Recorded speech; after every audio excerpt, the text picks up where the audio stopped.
Hey guys, Tim with Little Crow Gunworks. Welcome back to the channel. Happy Friday. I'm got a little bit of the crud, so I don't sound like myself right now, but trying to make the best of it.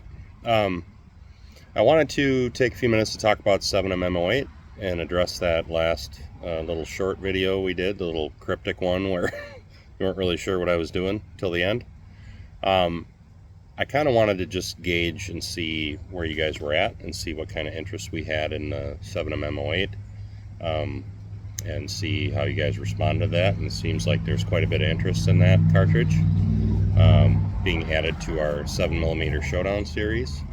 So we happen to be working on a rifle, finishing up a rifle for a client for a gal in Texas, and we wanted to spend a little more time with it and asked her if she minded if we would add it, to the 7 Showdown Series, because she wants to shoot the 160 grain CX, and she said, yeah, that's fine. So I volunteered to donate my time and efforts to develop a load for it if they would allow us to use the rifle, and she was okay with that. So decided to proceed with that, and I thought I'd bring you guys along for the ride and just see what kind of interest there was in that.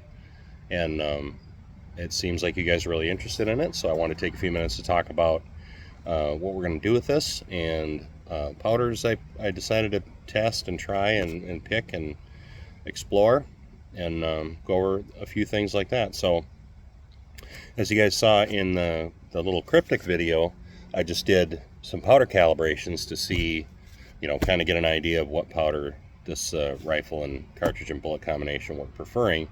And as you saw, we're using Peterson brass. I'm using CCI 250 mag primers, because that's what her husband's rifle is using. And then we're using the 160 grain CX, and I have that loaded out basically as long as I can in this rifle. And we'll go over the specs of the rifle at some point here, but loaded out as far as I could to still function well in that magazine.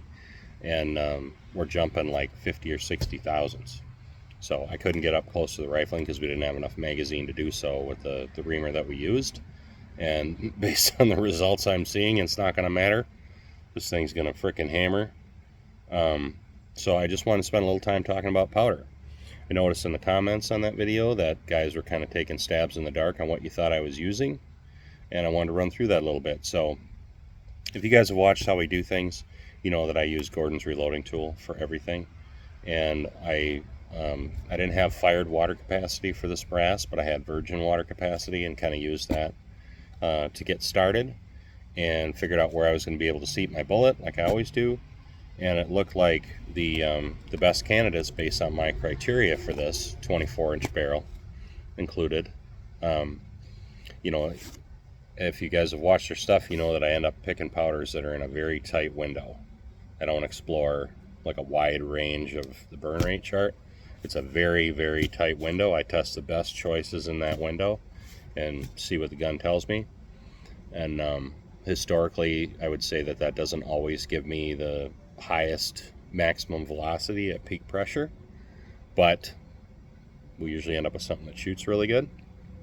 So based on that criteria, based on trying to get good fill ratio, but still being able to hit max pressure, which is 65,000 psi for a modern gun with high quality brass, in order to get up to that number and still be able to get all the powder in there and not have it be overly compressed, the 4 powders that I tested in that little cryptic video in order were: powder A was Varget, powder B was N540, powder C was N150, and powder D was N550. And in my opinion, for 24-inch barrel, even with a 160 grain bullet, anything slower than N550 is too slow by a lot.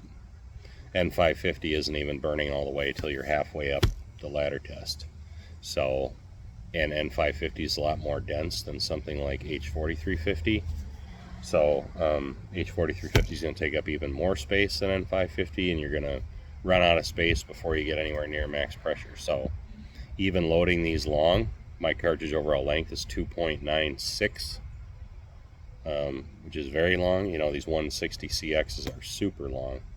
Even being at 2 and 960, there's still a lot of bullet in the case, which chews up powder capacity.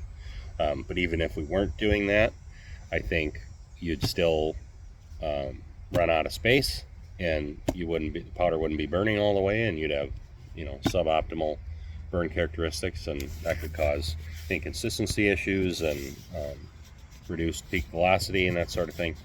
So those are the three powders that won the day in that little cryptic video. Was Varget, N540, and N150.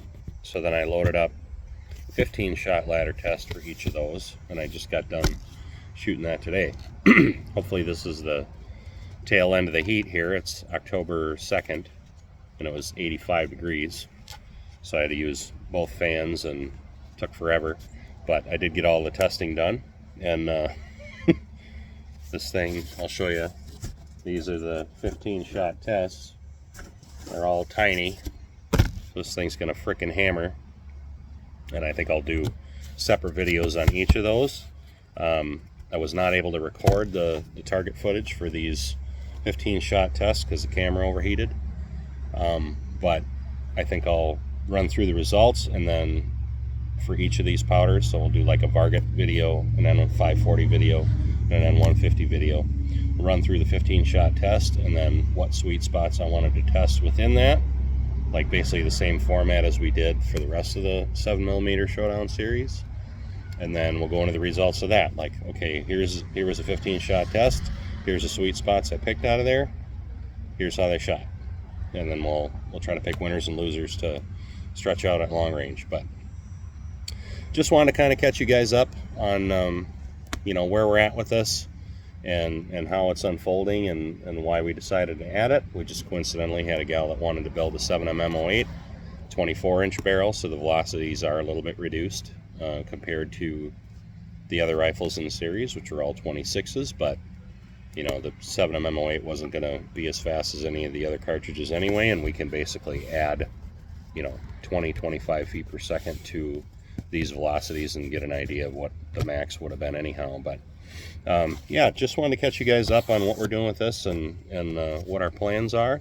So I think I'll be doing separate videos on each of these powders, like I just mentioned, the testing, and then we'll figure out what we're gonna stretch out at long range and see where we go from there. But I know a lot of you guys were curious about what powders we're using, and in my opinion, for this combination, 24-inch 7mm-08, Peterson brass, 160 grain CX, going any faster than Varget on the burn rate chart is not ideal, and going any slower than N550 is not ideal. So I think Varget, N540, and N150 are the best three choices for this combination. Even if you have a little bit lighter bullet weight than 160, I think those three powders are still the best choices. And then even if you go a heavier bullet than a 160, I think you're going to run out of room to trying to use H4350 or anything slower. So I think these are the best three. I'm curious to see where we go from here. I don't want to spoil any more than I already have, but they all shot amazing. So I'm going to have to kind of nitpick to figure out, you know, what we're going to test further. I still need to load up the sweet spots and shoot those, but based on the 15 shot ladders, there isn't a bad one amongst the three. So anyway, that's what you have to look forward to. We'll go into the specs of the rifle and future videos and the other equipment that I'm using, but I think that's it for now. Like, subscribe, share with your buddies, all that good stuff. Have a great weekend. We'll see you on the next one.